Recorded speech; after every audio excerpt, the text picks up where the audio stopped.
Salawat kepada Nabi itu diantaranya manfaatnya ada 4. Yang pertama, tanfa. Salawat kepada Nabi itu manfaat.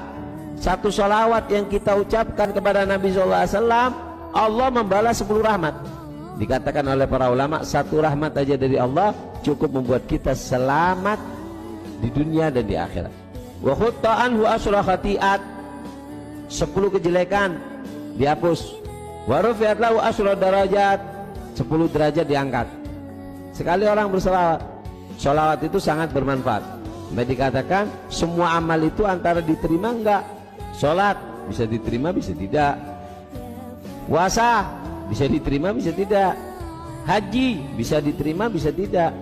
Tapi khusus sholawat sebagai bentuk penghormatan dan Allah memuliakan kepada nabinya yang tercinta, sehingga sholawat, siapa orang yang bersolawat kepada Nabi SAW dengan keadaan apapun Allah akan terima. Yang kedua, tadfa, bisa menolak bala. Sampai dikatakan Ra'a Shibli jaran lahu, Imam Shibli ini punya tetangga. Imam Shibli mimpi tetangganya ini di dalam alam kubur. Ditanya, bagaimana keadaanmu? Tetangganya mengatakan di dalam mimpinya, marrad bi ahwal azimah, aku menghadapi keadaan yang sangat menegangkan di dalam alam kubur.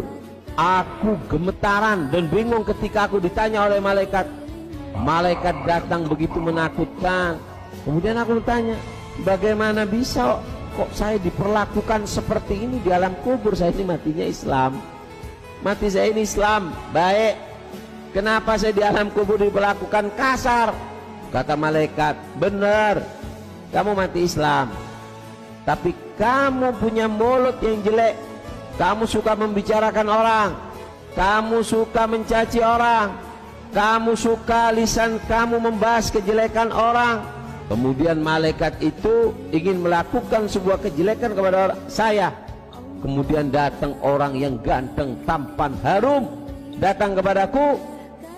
Kemudian ditolonglah orang tersebut oleh orang tampan ini, sehingga malaikat itu berbincang dengan malaikat yang harusnya menyakiti nggak jadi.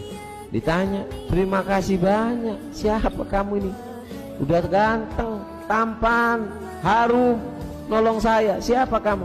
Aku adalah malaikat yang diciptakan oleh Allah karena banyaknya engkau membaca sholawat kepada Nabi SAW.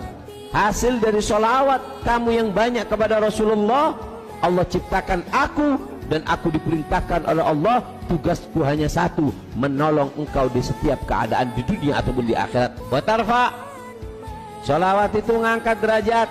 Orang yang ingin derajatnya tinggi, perbanyak sholawat kepada Nabi. Sayyidul Imam Al-Habib Ali Khalid Gassam, beliau adalah salah satu alawin, para habaib yang pertama kali masuk ke kota Terim. Beliau dikatakan tidaklah bersolawat kepada Rasulullah di sholat atau di luar sholat, di Terim atau di luar kota Terim. Ketika mengucapkan assalamu alaika ayyuhan nabiyyu, mengucapkan assalamu alaika ya Rasulullah, maka mendengar langsung suara Nabi Shallallahu Alaihi Wasallam. Bahkan bukan hanya beliau, orang di sekitar beliau juga mendengarkan daripada suara indah Nabi Shallallahu Alaihi Wasallam. Makanya kalau Imam Ali Khalid Gassamnya sholat, berebut mereka untuk jadi di dekat dan di belakangnya Imam Ali Khalid Gassam untuk mendengarkan daripada suara Nabi Shallallahu Alaihi Wasallam. Habib Ali Al-Habsyi, ketika itu ada seorang saleh, Habib Abdul Qadir bin Gudban, bermimpi melihat arwah orang-orang saleh ini datang ke kota Seoul untuk hadir di majelisnya Habib Ali Habsyi. Ketika itu didatangi Habib Ali Habsyi, "Qul ya Habib, aku melihat arwah para sholihin hadir di dalam majelismu. Kok bisa mereka para orang-orang besar, mereka adalah kakek-kakekmu, datang ke majelismu? Punya apa kamu Habib?" Apa kata Habib Ali Habsyi? "Gabattu bijidil a'dam." Umpanku besar, umpanku bagus. "Gabattu bi Muhammad Sayyidil Wujud." Peganganku adalah Rasulullah Sallallahu Alaihi Wasallam. Sehingga apa? Sehingga ketika Rasulullah aku berpegang teguh Rasulullah, yang lain ikut. Kayak kita kedatangan rumah kita, kedatangan presiden, nggak perlu ngundang bupati, nggak perlu ngundang kepala desa, nggak perlu ngundang camat, secara otomatis mereka akan datang. Kenapa? Yang atas sudah datang, yang bawah pasti nurut. Begitu juga ketika Rasulullah SAW ada di dalam diri seseorang, maka semua alam ini akan bergerak, berusaha mengikuti daripada apa yang kita kehendaki. Allah berikan kemuliaan. Sayyidil Habib Ali Al-Habsyi, guru beliau mengatakan, ya Ali, satakunu min magnetisil qulub. Hai Ali, aku lihat kau akan menjadi magnetnya hati. Semua hati akan mendekat kepadamu. Sehingga kita lihat Habib Ali Habsyi, daripada maulid beliau yang penuh barakah, semua hati cinta, rindu ketika Habib Ali Habsyi dekat dengan Rasulullah SAW. Naam. Yang keempat, tashfa', memberikan syafaat. Hajatuka dunya wal akhirah, hajat kamu di dunia dan di akhirat.